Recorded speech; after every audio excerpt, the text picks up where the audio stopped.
I got out just in time. Half of the farm is on fire. I need to rescue the animals. Oh no! Grandma! Please don't go back in there. It's not safe. My donkey. I have to go, Leanna. Bye. My grandma hung up suddenly, and I was scared out of my mind. Somehow her farm had caught on fire, and I was starting to think it was all my fault, even though I lived about 10 miles away. You see, something happened when I went to my grandma's farm a few weeks ago, and terrible things have been happening since. Stick around and I'll tell you how it all happened. About 6 months ago, I was totally bored with my family. I lived with my mom and dad, who were both accountants. Brad, my big brother, and Gina, my little sister. One evening, we were all having dinner, and I tried to express myself. This is a really boring family. How did I end up being born into this family of losers? Liana, that's no way to talk to me and your mother. Why don't you accept my constructive criticism and just become a little more exciting? I mean, who has 2 accountants for parents? Why couldn't one of you be a movie star or something? I'm so embarrassed when I have to talk about you guys in class. Leanna, I'm sick of your foolishness. I'm sending you to your grandma's house for 2 weeks as a punishment. Mom, no, there's no electricity there. Well, you're such an exciting person compared to us. I'm sure you'll find cool things to do. I went up to my room sulking. Why couldn't they, just listen to me and become cooler? No. Instead, I was getting punished. The next day, my dad drove me to my grandma's place. She was so happy to see me, but I just wanted to bury myself in a hole in the backyard. If it isn't my favorite granddaughter, I'm so grateful I'll get some extra help on the farm now. Hi, Grandma. I couldn't be angry anymore because my grandma was just too cute. I took my bags and my dad sped off like he was happy to get rid of me, but I didn't care. My grandma had made a cherry pie, so nothing in the world mattered anymore. After getting settled in, my grandma started telling me a story about a magical mushroom elf. She always told me stories like that, so I wasn't shocked or anything. Grandma, where do you get those stories from? Your head?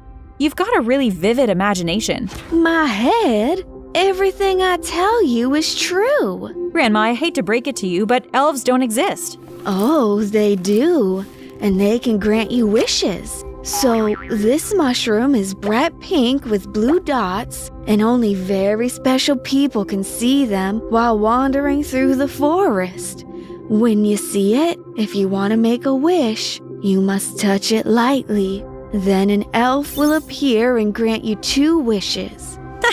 That's funny. It's true, child. Have you ever seen one before? No, but my grandmother told me she did, somewhere around this farm. That was many, many years ago. Anyway, it's getting late. Take this lamp to your bedroom and don't forget to turn it off before you go to sleep. Make sure you set the alarm for 5 o'clock tomorrow morning. You have to milk the cows. Okay, Grandma. I went to my room and fell asleep while trying to read a book. For the first few days, I was bored out of my mind, working on the farm, and eventually I just couldn't take it anymore. I decided to go exploring and, yep, you guessed it, right into the forest. After walking for about 15 minutes, I started feeling really hungry, so I tried to make it back to my grandma's house, but I ended up going in circles for another 20 minutes. I finally realized I was lost. I sat down in some grass and was about to start crying when I noticed something next to me. Could it be? I stared for a while. It was the same pink and blue mushroom from her story. Now, trust me, I didn't believe in magic at all, but there's just something about being lost in a forest that makes you believe in anything. I stroked it, and poof! A little man with huge ears popped out of the mushroom. Hello, Liana. What are you? How do you know my name? Don't objectify me. The correct question is, who are you? My name is Oliver. Oliver the elf. I'm here to grant you 2 wishes. Please hurry up, because I've got other things to do. I was a bit too shocked to speak. Well? My first wish is to get back to my grandma's house. Granted. Just follow the path of orange flowers. Suddenly, a little path was created out of nothing. Wow. What's your second wish? Maybe you can make my family less boring? Yes, that's my wish, to have a less boring family. Granted. Now goodbye. And he disappeared. I ran down the path and reached my grandmother's house. Wow, it really worked, I thought. I decided not to tell Grandma anything, and I just continued doing whatever she asked until it was time to go home. When my time was up, my dad came to pick me up. I hugged my grandma and said goodbye. How was your time on the farm, darling? Great. Dad, did anything exciting happen while I was gone? No. He continued driving in silence. When we got home, my mom was standing outside, looking worried. My brother was standing next to her, looking like he was about to cry, and my little sister was playing in the grass. Hi, Mom, what's wrong? We stepped out for a while to go to the supermarket, and when we got back, all of the furniture was missing. What do you mean the furniture is missing? My dad asked angrily. We walked inside and it was surreal. All we had left were curtains. Everything was gone. But how would someone even have time to steal all this stuff? And how did no one else notice and call the police? I don't know. Suddenly, my mom's cell phone started ringing. Yes, boss. Sure. But I can't come in right now. I'm dealing with a family emergency. What do you mean you have something important to tell me? Can you please tell me over the phone? What? Oh my gosh. My mom hung up and stared at the floor. Mom, what's wrong? I've just been fired. What? My dad decided to take us to a restaurant for dinner after we called the police and they made all the reports. So what now? Well, I think we'll have to sell our house because we don't have any savings. But where will we live? I don't know about you guys, but... Dad, what do you mean? Well, I'm sorry to break it to you all like this, but I've been seeing someone. Her name is Nicole, and she's 8 months pregnant with our baby. You piece of dirt! How could you cheat on me? I thought you loved me. We have a beautiful family together. How could you even think of doing something like this? I'm sorry, darling. I'm going to move in with her since our baby is coming soon. The rest of you will just have to figure out your own living situation. My jaw literally dropped. In no time, all our furniture was gone, my mom's job was gone, and now my dad was having an affair? And I was about to have a baby sister or brother? This was not what I meant when I said I wanted a family that wasn't boring. So anyway, my parents had a huge fight in the restaurant, and when we got home, my mom packed our clothes and we went to stay with her sister a few blocks away. We were lucky because she had a few extra rooms, but it was still weird being away from my real home. Things continued to get worse. My brother got kicked off his baseball team because they thought he stole something. Then my sister came home one afternoon crying because no one in her kindergarten class wanted to be her friend anymore. Everyone's life was literally falling apart, and it was all my fault. I had to try to do something to make it right, but what? I sat and thought long and hard. Maybe I needed to go back to the forest to find that stupid elf. Hey, Mom, can I go to Grandma's house this weekend? Sure, honey. But just as she agreed, the phone rang and my grandma told me the farm was on fire. After she hung up, I convinced my mom to take us up there immediately to check on her. When we got there, the firemen had already put it out and my grandma was hugging her donkey and smiling. At least Rex is okay. I hugged my grandma tightly. Yes, Grandma. Rex the donkey. And you. You matter more. Now, Grandma, can I tell you something? I think this is all my fault. What do you mean, baby? Remember that mushroom you told me about? And the elf? I found them in the forest when I was staying here a few weeks ago. I wish that my family would be less boring, but this isn't what I meant. That's silly, Oliver. You know him? I thought you said you never... There's a lot I haven't told you, dear. But sometimes, magic comes into our lives to teach us to be more grateful for what we already have.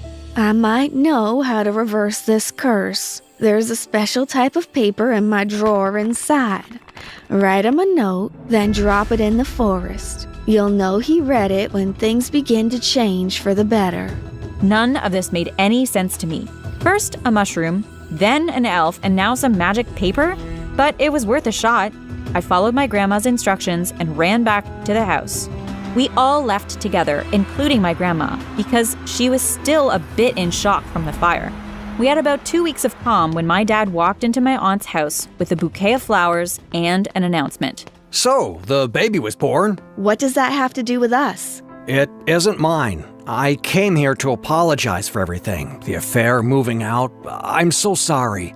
Please, take me back. I'll never do it again. Surprisingly, my mom took the flowers, then gave him a hug. I got a huge deal at work and will be able to keep the house. And I bought lots of new furniture to say sorry. It's not just these flowers. We moved back home that same day, and although things were a bit awkward and rocky at first, our family improved. Brad was accepted back onto the team, my mom found a new job, and my little sister was able to make friends again. I realized that my boring family was the best in the world, but now I'm really suspicious of my grandma. I think she might be a witch or something. I reached over and switched off my alarm. I couldn't believe it was morning already. It felt like I'd only been asleep for about an hour. All I wanted to do was curl up and go back to sleep. But it was a school day, so there was no chance of me having a lie-in. I pushed the bed covers off me and got out of bed. It was my own fault I was feeling so tired. I had stayed up late playing computer games with my friends. I had a quick wash and went downstairs to the kitchen where my mom and dad were eating breakfast. Bye, Mom. I'm off to school. What about your breakfast, Tess? I haven't got time. I'll just grab something on the way. I picked up my school bag and had almost got to the front door when I heard my mom's voice. Don't forget to put your mask on. I sighed and rolled my eyes. Okay, Mom. I picked up my fake face mask and put it on. Hey, but before I continue, don't forget to like and subscribe. Hit that notification bell too so you won't miss out on any more crazy stories like mine. You're probably wondering why I wear a fake face mask, aren't you? You probably even think it's a bit weird, right? But for me, it's normal.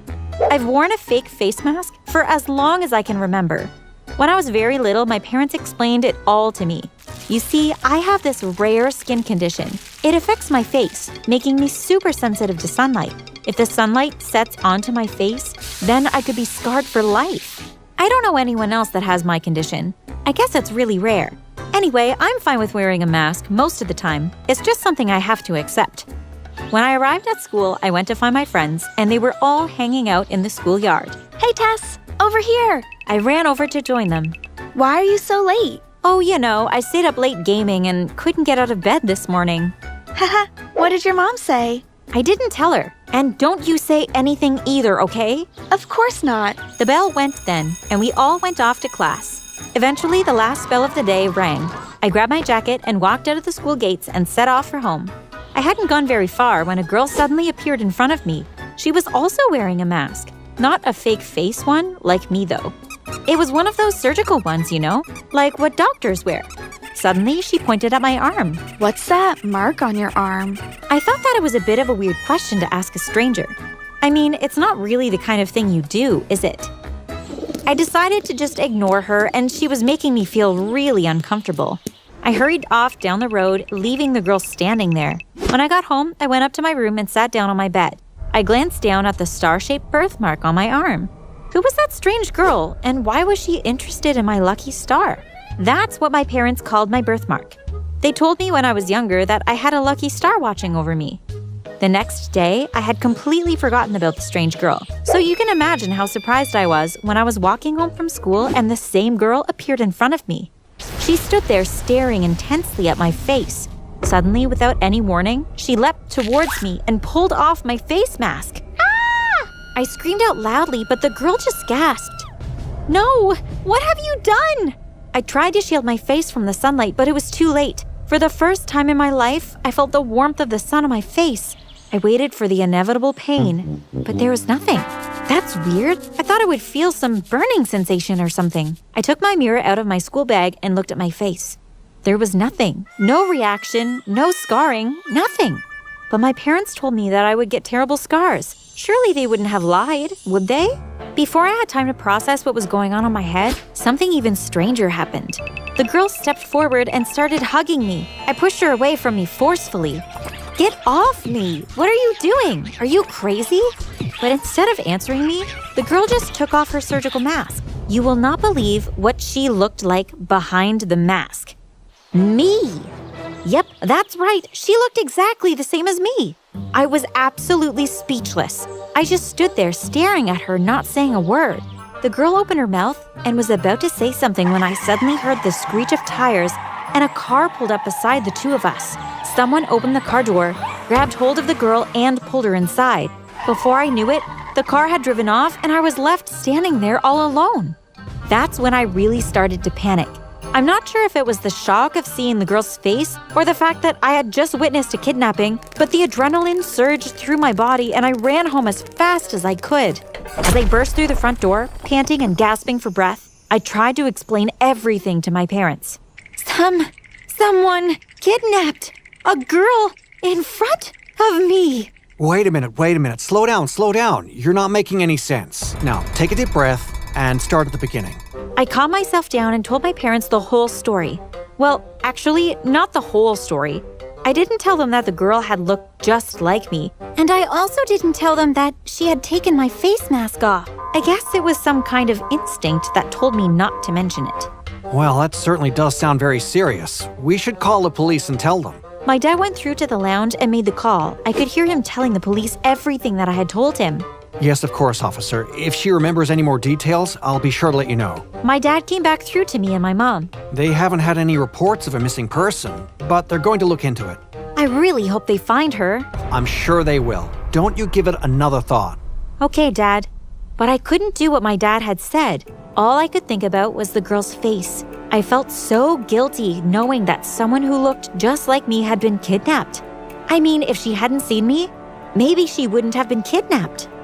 I decided that I was going to do some investigating on my own. That night, I wrote down every single detail of what had happened, and the following day, I spent every spare minute reading through my notes. Surely there must be some clue here. There must be something to help me find the girl. My eyes hovered over where I had written the make and model of the car. It's weird, but there's something about that car that seemed familiar. I'm sure I've seen it somewhere before, but I couldn't for the life of me remember where I knew the car from. It was only when I was walking home from school and I turned the corner into our street that I remembered. Of course! How could I not have remembered before? The car looks identical to our neighbor's car. When I got home, I called the police immediately. I think I know who kidnapped the girl. Who? Our next-door neighbor. What makes you say that? It's the car. Their car is the one that the kidnappers were driving. Thank you. We will send someone around to speak with them. The police did send a couple of officers to speak to our neighbors, but unfortunately, they had a tight-knit alibi. They had been at their cousin's birthday party at the time of the kidnapping. They had more than 20 witnesses that could testify for them. There was no way that it could have been them that had committed the kidnapping. Before the officers left, they asked to take a look inside the car. As soon as they opened the back door, my heart skipped a beat and my blood ran cold. There, on the back seat, was my mother's earring. I would recognize it anywhere. I quickly grabbed it and shoved it into my pocket before the officers had a chance to see it. Well, there doesn't seem to be anything inside the car that would help us. I think we have to accept that your neighbors are innocent. Yes, it does seem that way. Sorry if I wasted your time. Don't worry about it. If you think of anything else, let us know. Yes, definitely. The officers drove off and I went back inside our house. I went through to the kitchen where my parents were sitting at the table and took my mom's earring out of my pocket. What's this? It's my earring. Where did you find it? On the back seat of our neighbor's car. Oh, yes. I must have left it there the day I went. Don't even bother trying to deny it. I can see the guilt all over your faces. What are you talking about, Tess? Don't treat me like a child. I know you had something to do with the kidnapping. I demand to know the truth. Okay. You're right. It was us. Even though I had felt pretty certain my parents had been involved, actually hearing them say it out loud came as a bit of a shock. We kidnapped the girl, and we used the neighbor's car to throw off the police. But why? Why would you do something like that? My mom looked at my dad as if to get his approval. He nodded at her. Tess, the girl that we kidnapped is your clone. My what? Your clone. How could that even happen? Look, Tess, you know that we work at Area 51. When you were a little baby, some of your DNA, probably from a strand of hair or something being left on my body, ended up getting inside a cloning machine during an experiment. It resulted in a clone of you being made. I put my hands on each side of my head and started shaking it from left to right. How could you let that happen? It was an accident, and the scientists assured us that the clone would never get out of Area 51. But she did get out, didn't she? Not long after you were cloned, Area 51 was broken into. Whoever broke in took the clone. My dad stood up and put his arms around me. That's why we make you wear the mask. We wanted to protect you from the clone and anyone else. We knew that by wearing the mask, no one would know your real identity. It was all fine for years. In fact, we had almost completely forgotten about the clone. That was until one day your dad and I were driving home and we saw the girl. We decided to go out the following day and look for her, using the neighbor's car. When we saw her, we just bundled her into the car. To be honest, we didn't even know it was you talking to her until you came home and told us. So where is she now? We are keeping her at a safe house. It's about an hour from here. I want to go and see her. I want to know that she is safe. Okay, we will take you there. We pulled up outside what seemed like an ordinary house. No one would ever suspect someone had been kidnapped and was being held there. My dad unlocked the door and the three of us went inside. As soon as the girl saw me, her face lit up. She almost looked relieved. Are you okay? Yes, I'm fine. Can you tell me what happened at Area 51? Do you mean with the break-in? Yes, why did they take you? The break-in was actually staged. They wanted to make it look like some kind of robbery. Some of the staff working at Area 51 felt sorry for me. They knew what horrors the people working there would subject me to.